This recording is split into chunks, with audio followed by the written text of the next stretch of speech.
friends, welcome back to the Quack House. My name is Anna and I am the maker behind Quack House Crochet. For my second ever video here on the YouTube, I thought it would be really cool and fun to do a recount of the market that had previously been canceled that allowed me to set up this space. So we've kind of come full circle here, right? It is Monday, June 30th, so it has been 2 days since the market. The results are in, and I'll go ahead and cut to the footage of me getting ready for the market and giving a little bit more of an intro as to kind of the shenanigans that led up to that day. Hello, my friends. Welcome back to the Quack House. Today is Saturday, June 28th, and it is officially market day. That's right. We are going to be heading over tonight to the Maricopa Night Market hosted by Masai's Playground Gives Back. This was a market that was originally supposed to happen on Saturday, July 21st, which is when I kind of rolled out and did my first vlog. That market was rescheduled due to the organizer being in a very last minute unfortunate car accident. Thankfully, she's totally okay. The market was rescheduled for this weekend, was rescheduled for today. So super excited. This is the third time I've been to a market out in Maricopa. The second time I have been involved with this particular organizer and the events that they host. Tonight's market will be an indoor market. There's two separate buildings that they'll be hosting the market in. Plus they'll have a food truck pop-up. There's going to be a lot of free events for the kids. The market is an evening market, so it runs from 5 p.m. to 9 p.m. Vendors can start setting up at 2:30 p.m. We like to be there on the earlier side because crowds tend to get there pretty early for these events. Super excited for this event. Hopefully we do well. We tend to do well in Maricopa. We tend to do well at these markets, but hopefully because of the date change, because it's an indoor market, it's a new venue than where they typically have it at. So, that will remain to be seen, but Maricopa usually does well for us, or we usually do well in Maricopa. So super hopeful that tonight's event goes well. I've got 213 items, about $2,800 in inventory. The last time I checked, we went ahead and the car is loaded up. It's about 11:30-ish. It's almost 12, I think, right now. But our car is already loaded up. We didn't need to bring a tent, so that gave us a little bit more room for display stuff. We're bringing 2 6-foot tables. I've got 3.5-ish of those moving bags full of inventory. We're probably gonna head out here at about 1 o'clock.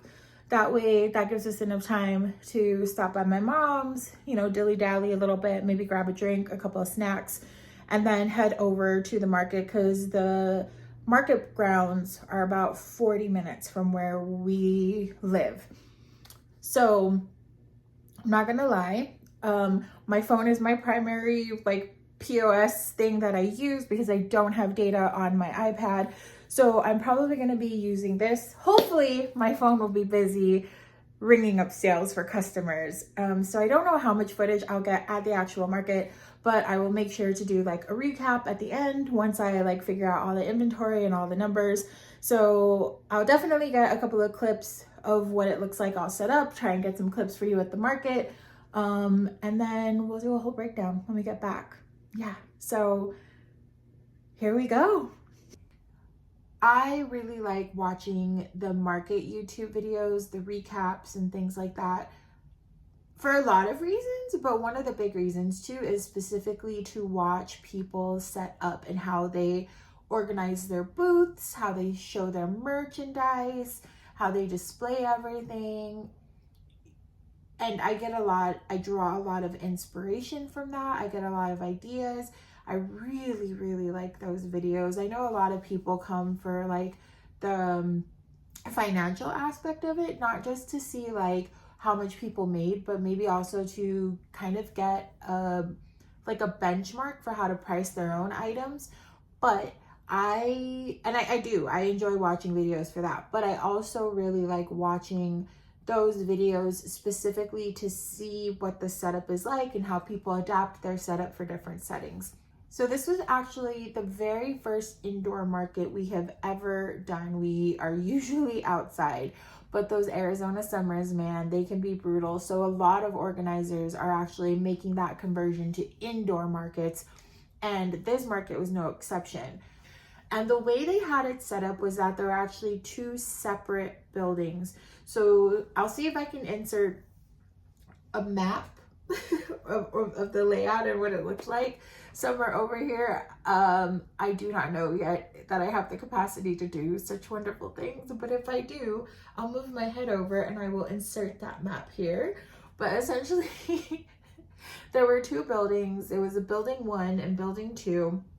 We were at a school and we were in building 2, which was essentially the gymnasium. All of the vendors themselves were indoors, and then the activities like the jump zone, the kids fun zone, I think they had like a bubble zone, and then the food trucks, they were all outside. So there were a few things that I think may have been working against this market. So this is a little bit of foreshadowing for you here. And number 1 was definitely, I think, the fact that it was totally indoors for the vendors. An indoor market is great in Arizona because it is really, really hot. And Saturday was no exception. We are consistently hitting triple digits now. So the fact that it was indoors was nice from a vendor standpoint because we were in basically the cool air. There were some temperature issues, I would say, later on in the day, but that's okay. It was still much cooler than being outside in the triple digit heat. But when you have a market that's indoors, I think it really becomes essential to try and make sure that you're marketing that, because of the fact that the visibility of the vendors is hidden, right?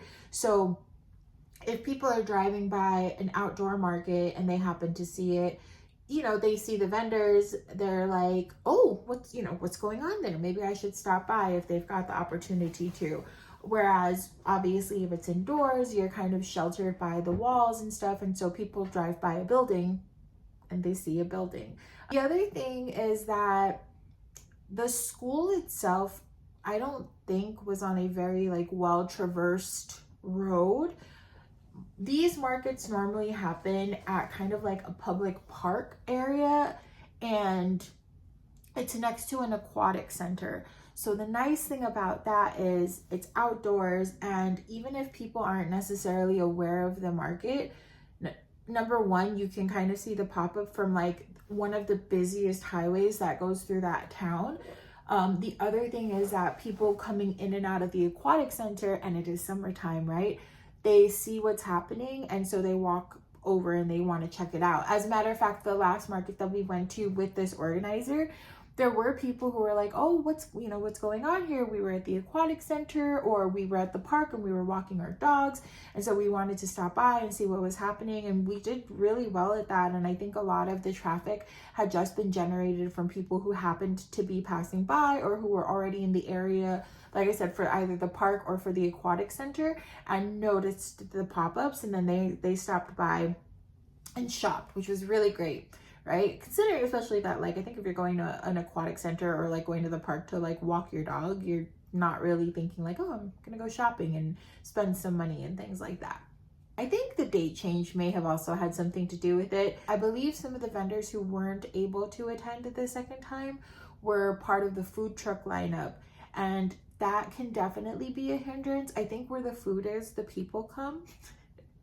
At least in Arizona, you see that a lot, even with like the regular pop-up markets. It's like people won't necessarily come to shop, but they'll come for the food because they know like their favorite food vendors are there. And we did notice that quite a few of the food vendors who had been on like the original lineup, they weren't there that day. And so we assumed that they couldn't come because of the date change, and maybe they had prior events, prior obligations. And so I think that was definitely another thing that kind of worked against us. There was also supposed to be live entertainment. Like you can see in the video that I'm going to put up, there was a stage that was set up. there was no live music, there was no live entertainment. So I think, like I said, a combination of like the location and the date change, that kind of slowed people down. But also, like, when you have two separate buildings, again, I don't know what building one looked like, but I don't know how intentional they were with their signage or with letting people know, hey, don't forget, we've got a second building. As a matter of fact, some of the vendors started breaking down like really early. The event was from 5 to 9 p.m. And of course, I think like when you do most of these markets, they'll tell you, you know, absolutely no breaking down before the event ends, unless you've made prior arrangements. But there were quite a few people who broke down and split early. They left early just because there wasn't a lot of traffic. I will be honest with you, I probably should have done a much better job of like trying to take pictures or videos of my items, but I am still learning this. So if I have a photo of what it is that's sold, I'll pop it up over here so you can see what it looks like. So the very first thing that left our table was a maple chicken in like this cool like reddish brown tweed color. That was actually a trade that we did with our vendor neighbors. Actually, we did quite a few trades this day because, like I said, it was mostly like hanging out with vendor friends. And I like it. I like the bartering and trading a little bit because I think it builds relationships, it builds community. And then it's really cool because as people walk around too, like they see they've got like your little plushie on display sometimes, and they're like, oh, where'd you get that? And they'll be, you know, nice enough to send them over because it's all about community in those spaces, right? We sold a mini whale keychain. That was the very first sale of the day. And these are the all from Jade pattern. I just used the mini pattern and I put them on like a nice gold key ring. One of the most fun sales of the day, and it's actually one of the items I really love making, not because of the actual making, maybe necessarily itself, but because of just the reactions that we get, is we sell this, like, we call him Cheeky Patrick.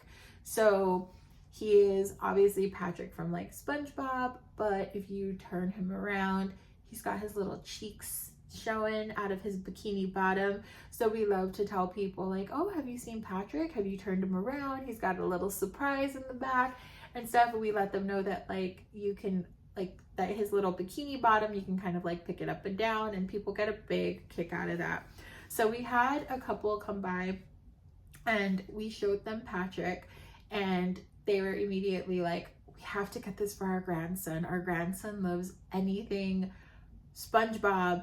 And at first I was like, oh, he's got a butt. Because I didn't know, right? Like, you don't know how young the kids are that they're making these purchases for. And he has felt eyes, so the eyes weren't an issue. But for me, it was like, do you want him to have the booty? And they're like, yes, we like the booty. So Cheeky Patrick was always an exciting sale. And I charged $25 for him.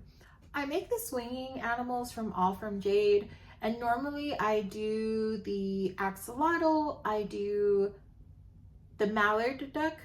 We have to have ducks, right? Quack House Crochet. I also do the frog. I will say the frogs have never sold for us. And then I also adapt kind of like the little bird version of that, and I make a little chicken, like a little swinging chicken. So that I sell those for $12. So I sold one swinging chicken and one swinging axolotl. And I actually made some of the swinging stitches, and I was surprised that those didn't sell because they're really, really cute. But we did sell a couple of swinging animals. For the very first time ever, I made scrunchies, and I did them in like buy one for $4, or you can buy 3 for $10. I sold 2 of those actually to, there was a mom with her 2 daughters who was there, and she seemed like really, really interested in them. She loved the color combinations. They ended up buying one. And then another customer who was actually a repeat customer, she bought a scrunchie. I will definitely say like the more velvety yarns, those are probably the way to go. And so I think if I do those again, I may go and see what kind of velvet yarn I can get. I sold a fruit hat ducky. I should say I sold the one fruit hat ducky I have. That's a pattern by Crochet. It is actually a free tutorial on YouTube, and she has the written pattern on Etsy. But I sold a fruit hat ducky. It was the strawberry fruit hat ducky, and that sew was really cute. It was a mom and her daughter, and dad was also there, and dad was trying so hard to get the Pokemon for his daughter. And so he was like trying so hard to be like, if it's up to me, she's getting a Pokemon. And they were kind of going back and forth between like the fruit hat ducky or the Della duck. I have one Della duck who's like in the mallard version. So they were kind of going back and forth between those two. At one point they even picked up a rainbow bee, but the little girl kept going back to the fruit hat ducky, the strawberry fruit hat ducky, and so ultimately they bought one of those. I also, for the very first time ever, made, and they're really popular, I don't know why I've never made them before, but the little like chicks with the frog hats, I made those for the first time ever, and that's a free pattern on Instagram. I can't remember who the creator is, but I'll tag all of these, or I'll link all of these patterns and the makers down in the description box below. But I'd never made those before. They're so popular. And so I had it saved. I've had the pattern saved on my Instagram for a while. So I made quite a few of those actually, because they're such quick makes. And I put a little key ring on them, and I sold them for $8. And I actually made like a strawberry version, a kiwi version, a watermelon version, and then the frog version. I made 2 of each of those, and I sold 3 by the time the night was over. I sold one of my chicken keychains. It's just like the mini Mabel look-alike. I put them on some gold keychain hardware. I sold one of those. I sold an axolotl, a little pink axolotl. This is the no-sew axolotl pattern from Crochet by Jenna. I sold one of my Trunk the Turtles. Those guys always get so much attention. The very first time I brought them to this city, I think I had 5 and they sold out. I make little Ninja Turtles. They're about this big, and the way I try to advertise them is like 1 for $10, or if you buy the whole set, it's like $35 for the whole set, or you can get 1 for $10. So I sold 2 of those Ninja Turtles. I sold Michelangelo, and for the very first time I sold Donatello, which is the purple one, right? So normally people automatically go for the red and blue ones because red and blue are very popular colors. A lot of people will go for the orange one, right? Because Mikey is iconic Ninja Turtles. And I've never sold Donatello. So little Donatello has been with me to multiple markets, and I have remade Raphael, Leonardo, and Michelangelo. Donatello finally went home. Yeah, I was so excited by that. It was kind of ridiculous. Another plushie that I sold that gets so much attention every time we go to market is another one from Crochet. It is her hot dog pup pattern. I have a big one that I made in, I believe it's Big Twist plush and Bernat blanket. The one I sold was the smaller one that I made out of Parfait Chunky and some Honey Bunny yarn. That one sold for $25. That was such a fun sale, and people just love that pattern. Another item I sell for $25 are the little Nibblers, or Nibbles, the country mouse. It's the, like, if you give a mouse a cookie, that's a pattern by Knotting Hook Crochet. People love that pattern. They love that plushie. So the way my fiance sets up the little mice that we do, because we do Nibbles the country mouse and Brie the ballerina mouse from Oak and Marlowe, is I had 2 of each, and he kind of set them up so they were all like hanging out together. So he kept telling people like, oh, those are the little mice and their girlfriends, you can't separate them. And it was kind of cute because this mom that came up was actually looking for something for her son and her daughter was a younger child. And for the Brie the ballerina mice, I had actually embroidered the eyes on both of them. So son picked out what he wanted Nibbles, and then mom kept going around back and forth with the daughter to see what she picked, and she actually ended up picking the dog snuggler that I had made. That was actually a pattern test for Crochet by Jenna. It was just the little mutt one. So my cookie mouse and my dog snuggler went home to the same family, and it was so cute. So I make the no-sew turtle pattern from the Friendly Red box. It is a free pattern on her blog, and I adapt them a little bit. So I make you know, the traditional sea turtle, and I change up, like I use variegated yarns for the shells, and then do like plain flippers. But I also switch it up just a little bit, and I'll do like a strawberry shell and a sunflower shell. So the plain sea turtles I normally sell for $18, and then the strawberry and the sunflower I sell for $20 because they take a little bit more time, they take a little bit more yarn, a little bit more work. So the strawberry turtle, I had 2 of them, I sold both of them, and those were $20 each. I also sold one of the larger whales all from Jade. I've got the teeny tiny ones that I use on keychains, and then there's like a medium sized one and a bigger one, which still only works out to about palm sized. So I sold one of the bigger ones for $10. I also make I call them pocket dragons. They're a paid pattern from Avalon Crochets. She has them available on her Etsy. I try and make them in like a rainbow assortment of colors. So the baby blue, light blue one that I had of those actually sold. Some of the other items that I had, I didn't necessarily sell them, but I made trades for them. That freeze-dried candy vendor, we really enjoy them. They're such nice people. They gave us a couple of bags of free candy, and we traded their kids. So their daughter got the little chameleon I made. That's Carmi the chameleon. That's a free pattern on Instagram. And then he also got a hammerhead shark, and that is, I believe his name is Hank the Hammerhead, and that's a pattern by the Crochet Carpenter. We actually had another vendor.